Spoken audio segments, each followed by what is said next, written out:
Donald Trump তার অস্তিত্ববিহীন হয়ে গেছে, আর নেতানিয়াহু এখন শুনতেছি সে মারা গেছে, স্ট্রোক করে মারা গেছে। কেন মারা গেছে?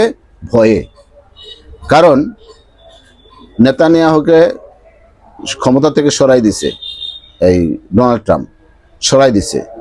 এখন কিছু কিছু জায়গায় শুনতেছি সে মারা গেছে, আবার কখনো কখনো শুনতেছি পালিয়ে গেছে। এখন একটা অন্তর্বর্তী সরকার, তার যেই দেশ থেকে একটা অন্তর্বর্তী সরকার ক্ষমতা নিছে, তো অবশ্যই পালাবে নেতানিয়াহু। কারণ ক্ষমতার থেকে যাওয়ার সাথে সাথে ইসরায়েলের জনগণ যে তাকে কি হারে মারবে আর কিভাবে যে তাকে হত্যা করবে সেটা অকল্পনীয়, অকল্পনীয়। তো সে পালাইছে। এখন ভাবিলে কি হবে গো, যা হবার তা হইয়া গেছে। ইরান, আমেরিকা, ইসরায়েল, তিনটা দেশ আপনারা জানেন এতদিন তুমুল যুদ্ধ চলছিল। কিন্তু ইরানের কিন্তু কথা ছিল যে কোনো মুসলিম দেশের সাথে ইসরায়েল এবং আমেরিকা আর ভবিষ্যতে কখনো যুদ্ধ করতে পারবে না। আসসালামু আলাইকুম দর্শক, বেশ কিছুদিন একটু ঝামেলার জন্য আমি নিয়মিত ভিডিও দিতে পারি নাই। আজকে আবার হাজির হলাম আপনাদের সামনে। দেখেন, ইরান, আমেরিকা, ইসরায়েল, তিনটা দেশ আপনারা জানেন এতদিন তুমুল যুদ্ধ চলছিল।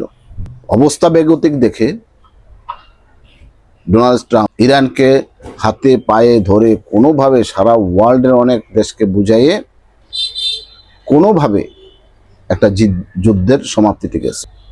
তো সমাপ্তিতে গেছেন। ইরানের কিন্তু কথা ছিল যে কোনো মুসলিম দেশের সাথে ইসরায়েল এবং আমেরিকা আর ভবিষ্যতে কখনো যুদ্ধ করতে পারবে না, এটা সতর্কবাণী ছিল। আমেরিকা তাই মেনে গেছে। আপনারা জানেন 14টা শর্ত মেনেই আমেরিকা চুক্তিতে স্বাক্ষরিত করছে। কিন্তু ইসরায়েল এতদিন এই মাঝে মধ্যে লেবাননকে খুঁচায় এবং মাঝে মধ্যে আক্রমণ করে। এখন ইরান ডোনাল্ড ট্রাম্পকে ধরছে যে কি ভাই, আপনার সাথে তো আমার কোনো যুদ্ধ বন্ধ করার জন্য আমি আপনার কাছে যাই নাই। আপনি পাকিস্তানকে ধরছেন, আপনি রাশিয়াকে ধরছেন, আপনি বিভিন্ন দেশকে ধরে আমাকে কোনো রকমে রাজি করছেন। আমার শর্ত ছিল কোনো মুসলিম দেশের সাথে ইসরায়েল চোখ তুলে তাকাইতে পারবে না। সঠিক? বললো হ্যাঁ সঠিক। তাহলে আমার লেবাননকে কেন খুঁচায়? এই কথা শুনে ডোনাল্ড ট্রাম্প তেলে বেগুনে জ্বলে উঠছে, জ্বলে উঠে এই গান ধরছে। এই যে দেখেন, একটা গান কে এডিট করছে আমি জানি না, কিন্তু খুব সুন্দর হয়েছে গানটা। আমি একটু এটাকে সংযোগ করলাম। এখন ভাবিলে কি হবে গো, যা হবার তা হইয়া গেছে। ট্রাম্পের একটা কথা হইলো, লুঙ্গির মতোই দেখতে, সেলাই নাই, তার নাম গামছা। আর নেতার মতোই দেখতে, নেতা না, তার নাম চামচা। তো তুমি তো একটা চামচা। এই মধ্যপ্রাচ্যে, এশিয়াতে তোমার মতন ইসরায়েলকে তুড়ি দিয়ে তাড়াই দেওয়ার মতন দেশ আছে, তুমি তো দেখতেই পারছো। আমি যেখানে পারতে পারছি না, সেইখানে আমি অনেক সুপারিশ করে, অনেক কলা কৌশল করে তোমাকে এই ইসরায়েল নামক দেশটা বাঁচায় রাখার চেষ্টা করতেছি। আমি কিন্তু আর নাই তোমার সাথে।